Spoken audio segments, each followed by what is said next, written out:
Dear students, welcome to the YouTube channel Dr. Anju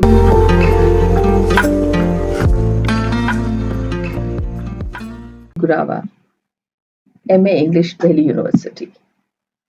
In this channel, you will find the MA English Delhi University syllabus is being discussed here. All the text, all the discussion class, everything you will find.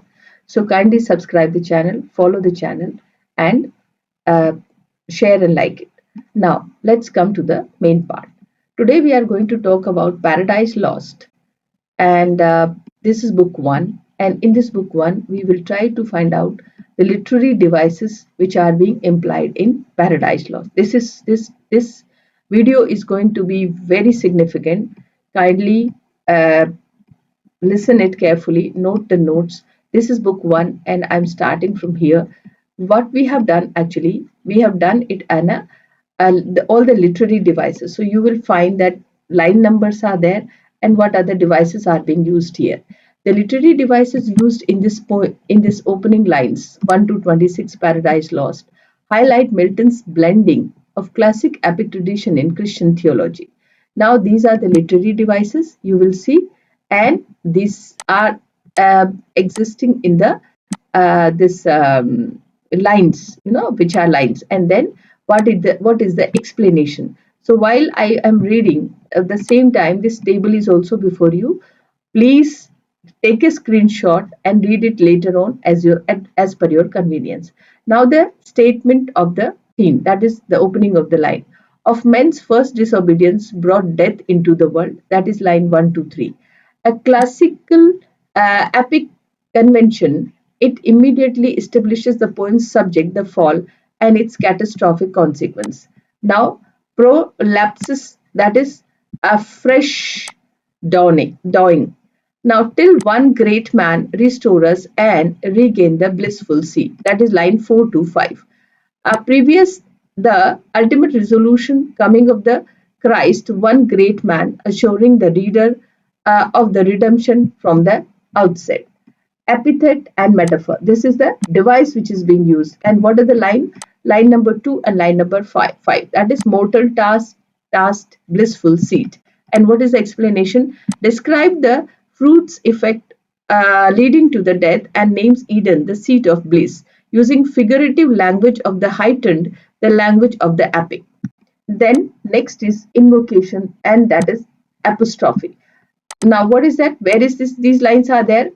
Sing heavenly muses, and chiefly thou, O Spirit. Line numbers 6 and 17. Direct address to the source of inspiration, a mandatory epic device. Milton invokes the superior Christian muse, the Holy Spirit, not a pagan one. So these are the, these are very significant notes which you can actually take use of it and make a very good answer in your exam. Allusion, that is biblical. What is that? Or Sinai, the shepherd, that is line number 7 to 8. Sinai hill, silos and brook. Line number 10, 11. Reference the Mount Sinai and herbs where Moses, that shepherd, received the law and wrote Genesis, trying the poem inspiration directly to the Bible. Sinai and Silo refer to Jerusalem and the temple. Now, allusion, that is, uh, it is classical and contemptus mundi. Now, about the Aeonian Mount, line number 15. The Aeonian mountain, Helicon, home of the Greek muses, is dismissed. This asserts the superiority of the divine Christian inspiration over pagan Greek myth, and from the contemptuous mundi, contempt of the world, that is paganism. Now, epic ambition. No middle fight intend to soar above the Aeonian mount, that is line 14, 15. Things unattempted yet in prose or rhyme, line 16. A declaration of the poem extraordinary scope and ordinary, it seeks to surpass all previous work by tackling a theme of universal importance. Simile, and that is biblical illusion, with mighty wings outspread, dove-like state brooding on the vast abyss. 2021 alludes to spirit's role in Genesis, where the spirit hovers over chaos. The dove-like simile content connect the spirit of Christ's baptism and the New Testament image of peace. Plea of illumination, that is, what in me is dark, illumine what is low, rise and support. Line 20 to 23. The narrator requests the muse to purify and elevate his mind and style to his he can successfully handle the grand subject, that is thesis, statement and final purpose. I may assert the eternal province and justify the way of God to man, ways God to man. The definitive statement of the poem's ultimate philosophical and theological aim to defend God's goodness and justice against the problem of evil. So in this way, these are the lines where you will find. I'm just keeping this table for a while, so you just take a screenshot. Now these are the lines where you find that these are the literary devices, and then these are the textual evidences of these literary devices, and this is how the explanation and purpose, for what purpose these devices are being used in which lines. So this is significant for you. Kindly come back, listen it again, and even if you could not do anything, just listen my audio, so that also is going to explain. Now literary devices, uh, these are the lines, I mean, because we have to be careful about the lines also. So in this literary devices, you will find apostrophe, rhetorical question, epic inquiry. Say first, for heaven's hidden nothing from thy view, nor the deep tract of hell. Say first what cause. 27-29. The speaker addressed to the heavenly muse, the Holy Spirit, to ask the central question. This device is traditional, but Milton uses it is to establish the muse's omniscience over all creations and hell. Rhetorical question, that is theological problem. What cause moved over grandparents in that happy state to fall off from their creators and transgress his will for one restraint. 28 to 32. This question highlights the paradox of the fall. Why did perfectly happy and highly favored being commit such a major transgression only one restraint? It identifies the core problem of free will, that problem that the poem must resolve. Epithet, that is irony, Lord of the world beside. Line number 32. The men's title in the contrast with this action, the irony of that man who possessed Lord's status over the entire created world was undone by single and minor prohibition. Rhetorical question, that is antagonist identification, who first seduced them to the foul revolt. This question immediately shifts the inquiry from the men's cause to the external instigator, setting up the introduction of the Saturn. The fall is labeled foul revolt. Epithet is thou fornal serpent, he whose guiles stripe us the envy and revenge. The antagonist is identified by multiple negative epithet, that is infernal serpent, guile, and his motive are explicitly stated as envy and revenge against God and man. Climax, that is uh, causation. I mean, what is the cause?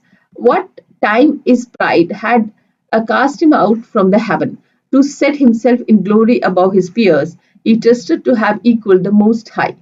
Line 36 to 40. The passage climax to tracing the cause of all woes back in ultimate sources, Satan's pride. The structure emphasized that all subsequent evil, deceiving man, stems from the original epic of sin, hubris, and attempt to usurp God. So this passage is opening to John Milton's Paradiselost in epic poem, rich with the literary device. Here, the analysis of these represented literary devices are there. So it is actually a repetition, but I'm just pausing it for a while. You can actually um, take a screenshot and we can move ahead, because these are sometime you will find a repetition is there. These lines we have already done.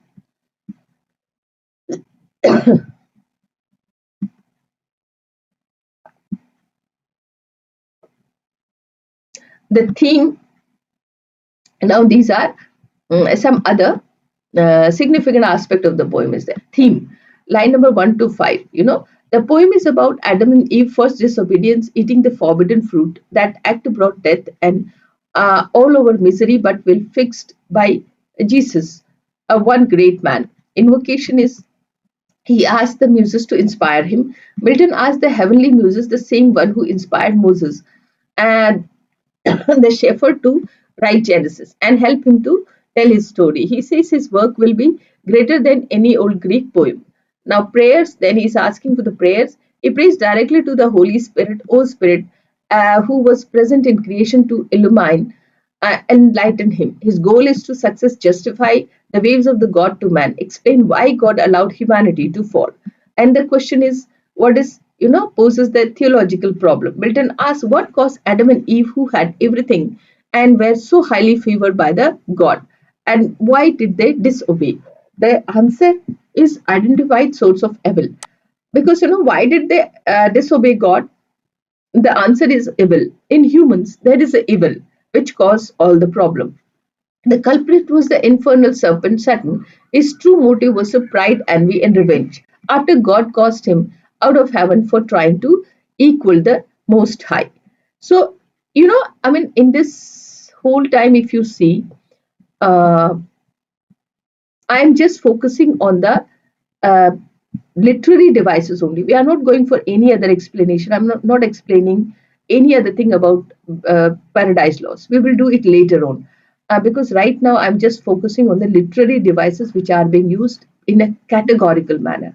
So there are other aspects. Theme is there, explanation is there, many other arguments are there, and character of Satan is there. So many other things are there that we will deal later on. But first, you focus on the uh, literary devices. So this video is dedicated to the literary devices only. So the main language is invocation of the muse. Milton begins the epic by directly calling upon the divine source of inspiration, hallmark of the classical epic, that is Homer's Iliad uh, and Virgil's Aeneid. So these are the devices. I mean, these things already we have done. It would be almost repetition. So let me come to the next point. Again, we are coming to the literary devices, and these are the lines. You please focus the line 41 to 65. So I'll read out the devices, and then we'll find out the lines which are there specifically and the explanation. So epithet, the ambitious aim against the, if you see the line number 41 to 43, and these are the lines: ambitious aim against the throne and monarchy of the god, raised impious war in heaven and battle proud. I uses formal, highly elevated language, monarchy and impious war to describe the subject meeting and standard of the epic genre. The core motivation in is the name ambitious aim. Now, alliteration is Jung, hurled headlong. The repetition of the initial H sound reinforce the violent and swift motion of the Almighty Power's action. Apostrophe is there. Him, the Almighty Power, hurled headlong, flaming from the ethereal skies. God is referred by the epithet Almighty Power, emphasizing his irresistible force and sovereignty over the creation and destruction.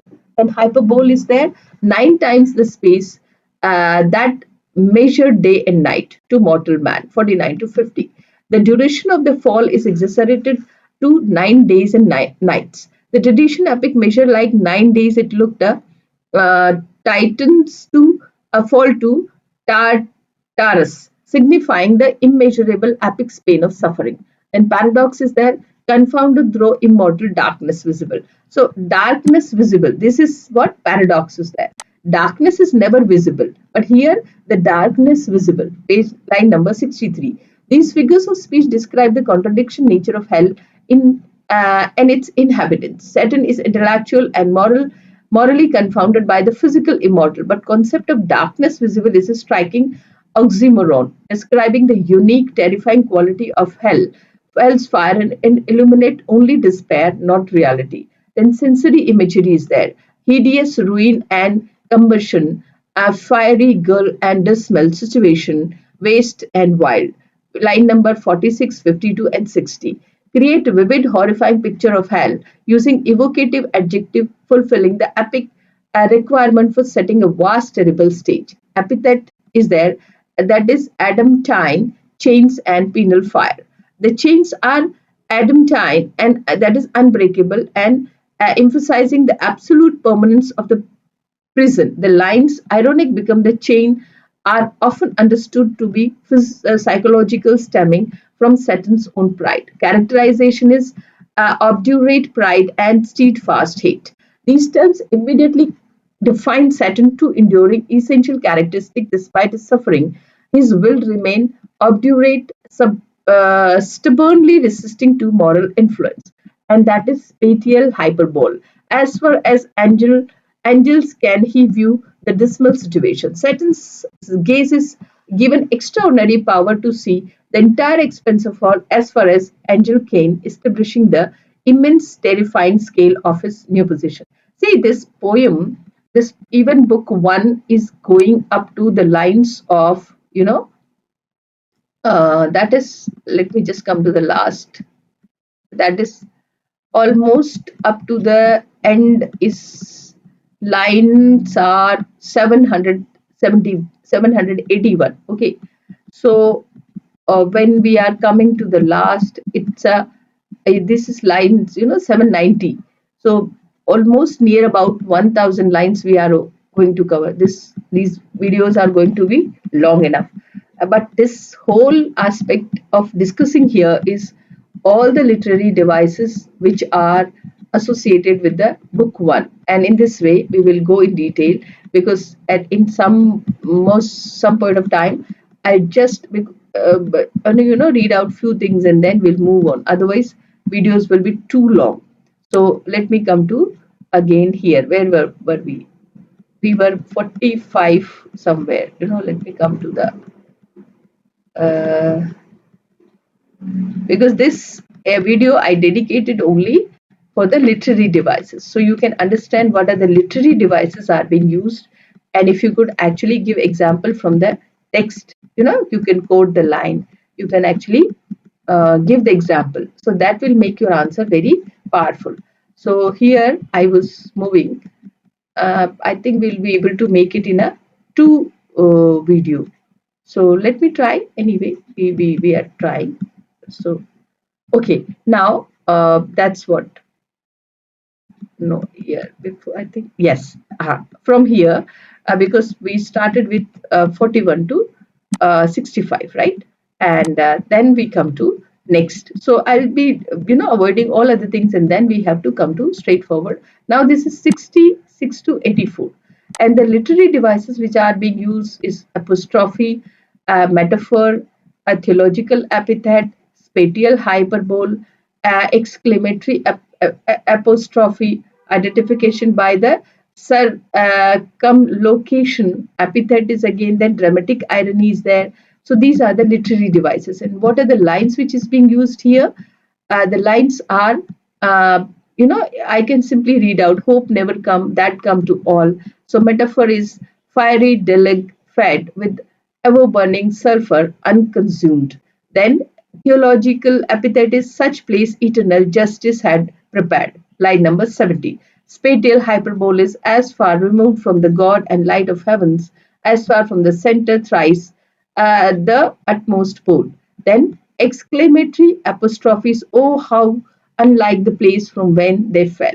Then identification, circumstance, circumlocution is one next himself in power and next in crime, long after known in Palestine and named Beelzebub, 79 to 81. Epithet is arch enemy and Satan, 81, 82. Then we say dark, dramatic irony. What is this? Horrid silence, if thou beest, but oh, how fallen, how changed, 82 to 84. So in this way, and if I read out these, if metaphor imagery why he's using in 68 to 69 is hell is described as an unending fiery deluge or flood. The fire is fueled by the sulfur unconsumed and paradoxical image suggesting a fire that burns eternally without consuming itself, symbolizing careless, ceaseless, permanent suffering. Theological epithet, that is line number 70, Hell is directly attributed to the eternal justice, emphasizing that the monstrous place is not as an act of divine tyranny, but a perfectly justified punishment for the sin of rebellion. Then spatial hyperbole is there, that is line number 73. A hyperbolic measurement 9 times the radius of the Ptolemaic universe emphasize the infinite distance and utter separation between God's heaven and hell, physical symbolizing spiritual alienation. Exclamatory apostrophes. Oh, how unlike the place from whence the fell. 75, line number 75. The narrator burst into an exclamatory apostrophe, addressing the scene, highlighting the profound tragic contrast between the ecclesiastical glory they felt and hideous suffering they now endure. Identification by circumlocution, that is, one next himself in power and next in crime. Beelzebub, that is the it's the most powerful negative character. Beelzebub is introduced through the circumlocution that emphasizing his secondary status, next himself in power, next in crime. The mention of the Palestine and anchor and mythological figure to human historical reality. Epithet is there in line number 81 to 82. Saturn is from the introduced by his essential epithet arch enemy, which defines his permanent uh, adversarial role, followed by the revelation of his heavenly name. Then dramatic irony, that is horrid silence and iron thou beast, if thou beast, and but oh how fallen, how changed. So Saturn's speech is moment of the high drama, breaking the terrifying horrid silence of hell. His opening lines, a classic tragedy and pathetic fallacy, express shock and pity at uh, Beelzebub ruined state, making his own self pity and setting an ironic tone of his bold words. So, I mean, if I say simply, I summarize it in a simplest way, that is the line number 66 to 68. What literary devices are used, that is apostrophe, personified, metaphor or imagery, theological, epithet is there, spatial, hyperbole is there, exclamatory, apostrophe is there, identification by the circumstances, epithet, dramatic irony. These are the devices used. What are the lines which are also significantly coming before you, which you could see? And then this is the justification or explanation. So if I even pause for a while, please take a screenshot and you can read as per your convenience. So this is going to help you in a most wonderful way for your examination, right? So these are the, it might be repetition. So we are moving forward because these lines we have already done. Now, uh, this is actually the other aspect of the poem is also there that will come later on because I'm just focusing on the literary devices. So if I say 85 to, then we are moving towards lines, and this is 85 to 124. These are the lines 85 to 124. Okay. So they see. So Saturn's first speech in Paradiselost, it is the rich and rhetorical device primarily used to establish his character as a defined, complex epic hero and to define the core conflict. So if I say line number 85 to 124, what are the devices used here? Kindly listen again. Listen carefully. Rhetorical question, then anaphora, then epithet is there, climax is there, alliteration is there, and irony is there, and litotes, understatement is also there, rhetorical declaration is there, apostrophe, epithet is there. So these are the devices used here. And again, we are moving towards the lines. What are the lines? Line number 93 to 94, 87 to 91, 92 to 94, 95, 106 to 108, 124. So here exactly same lines are being quoted here and the same explanation is there. So if I just go, what is rhetorical question? If thou beest he, but oh how fallen, how changed from the him. 85 to 80, 84 to 85, until then now knew the force of these dire arms. So begin with the lamenting theological question expressing shock at Beelzebub's transformation. The second question attempts to diminish God's victory by implying it was won only by a surprise or unknown force. Then anaphora, if we see, the lines are 87 to 91. If we won mutually, and unite thous the counsel equal hope, and hazard joined with we once now misery hath joined in equal ruin. So the structure built in on parallel concept that with mutual league united thou equal hope and hazard emphasize the strength and equality of the past mourn, making their present share equal ruin more tragic. Epithet is there, that is he with his thunder, the potent victor. Saturn refuses the name to name God directly, instead using epithet that focus on the God's power and violence. Thunder, victor. So these are the reference, because Saturn doesn't want to use the word God, God. So that's what their synonyms are being used: thunder, victor, and that equally shows the power of God. Now, climax, that is cataloging the unconquerable will and study to revenge mortal hate and courage never to submit or yield. This is the powerful emotional climax that catalog the virtue of his resolve, defining his essence as a psychological resistance. He replaces God's quality with his own demonic tyranny of will, revenge, and hate. Alliteration is there, who with an mightiest reign me to contest, soul regaining holds the tyranny of heaven. The repeating consonant sounds emphasize key concept, reinforcing the sense of struggle and change of a tyranny. So then irony is there, glorious enterprise, injured merit.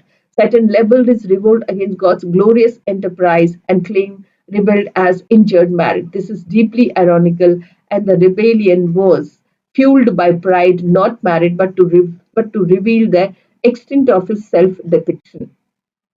Then this is litotes. Litotes is a figure of speech and a form of understatement in which the affirmative is which in an affirmative expressed by the negating its opposite, its essential way of saying something positive or intense by stating that isn't often and use of a double negative. The statement all is not lost is a powerful understatement, that is lito a test that immediately negates the massive defeat. The highlight his psychological refusal to admit total defeat and redirect the focus towards future action. So, if somebody is defeated and immediately after defeat, when his reaction is being taken and the statement comes as all is not lost, it's a very powerful statement which actually undermines all the victory of the opposition. And in this way, this uh, device, a little test is used here. So you please refer this. It will be unique for your answer and it would give you definitely very good marks. Rhetorical declaration is there, line number 110 to 111. That glory never shall his wrath or might extort from me. A powerful vow that serves his and as his mission statement. He asserts that he maintain its mental freedom, glory, and never affirm submission, bow, and sue for grace. So apostrophe is there. And what is apostrophe? Both apostrophe and epithet are literary devices used to address or describe a person or a thing, particularly in relevant or epic poetry. So that is the apostrophe is used here. And what is that? It conclude by framing the conflict as moral one, assessing God and potential epithet of tyranny. This justifies its eternal wall by portraying God as oppressor.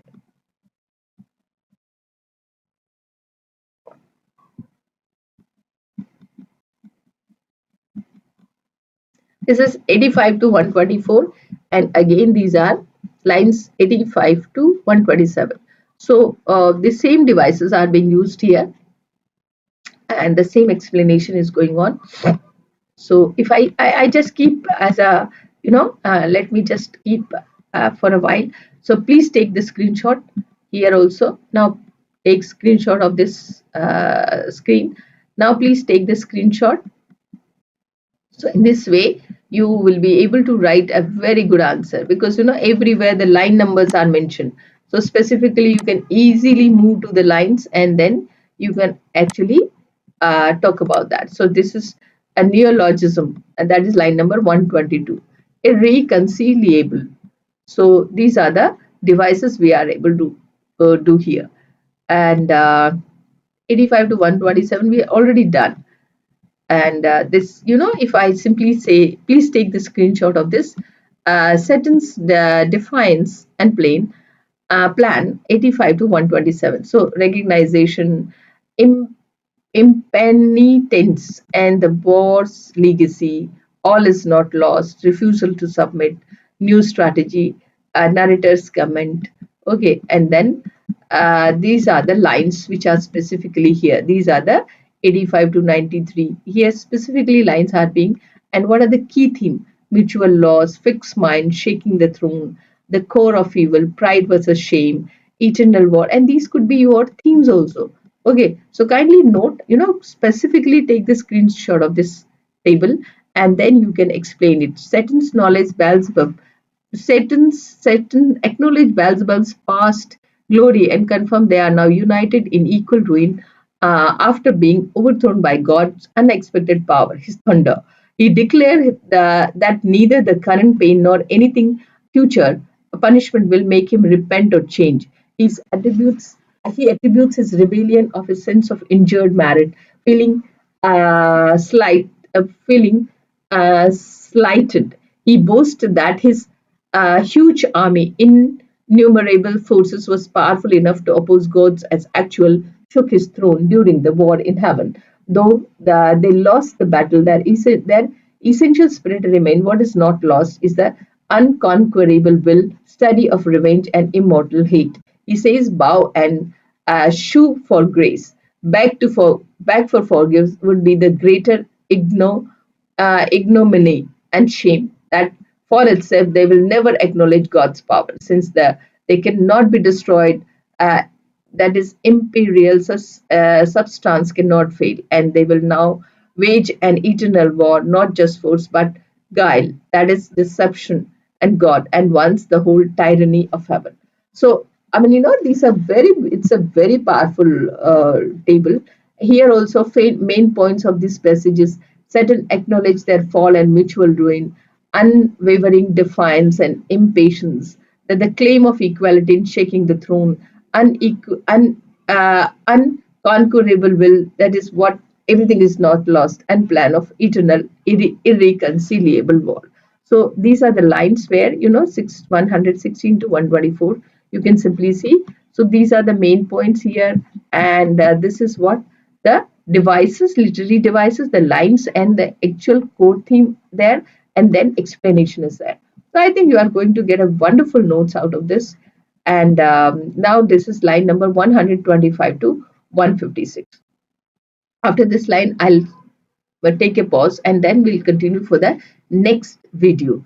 So that's what, Beelzebub first speech in book one, responding to Satan. It uses rhetoric to praise Satan's past power, lament their present ruin, and expresses the deep theological pessimism about their survival and future. So, what are the literary devices again? Because the devices would be repeated. It's not like in every paragraph and every next line you will find a different device because literary devices are limited. So you would find same repetition is there, apostrophe is there, then praise of defiance is there, theological shift is there, rhetorical questions are there, alliteration, antithesis, and epilepsis paradox.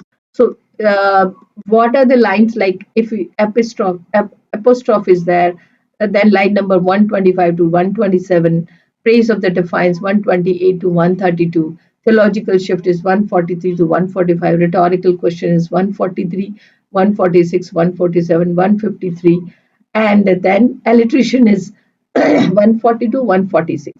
Antithesis is 135 to 137. Epilepsis is 138 to 139. And by the time, we are moving in a very slow way. So kindly take a screenshot or you can take a photo from your mobile also. So these are the explanation. So Beelzebub begin with an apostrophe directly addressing full of high epithet, prime and chief that flatters Satan's former glory and leadership. This emphasizes the magnitude of their current fall. Beelzebub praises their audacity to endanger gods and question where his reign was based on strength or chance or fate. This expression there, this expresses their core theological error and irony of the hubris. Beelzebub state he is forced to recognize God's almighty status but by sheer reality of their defeat. This is a moment of reluctant, cynical theological clarity that contrasts with Satan's obstinate defiance. The series of rhetorical questions form the core of Beelzebub's pessimism. He posits the terrifying possibility that their immortality and strength, which Satan just celebrate, are merely the victory tool for inflicting eternal intensified suffering or servitude. Then the uses repeated sound to underscore direct circumstances of their fall and persistent strength Beelzebub fears.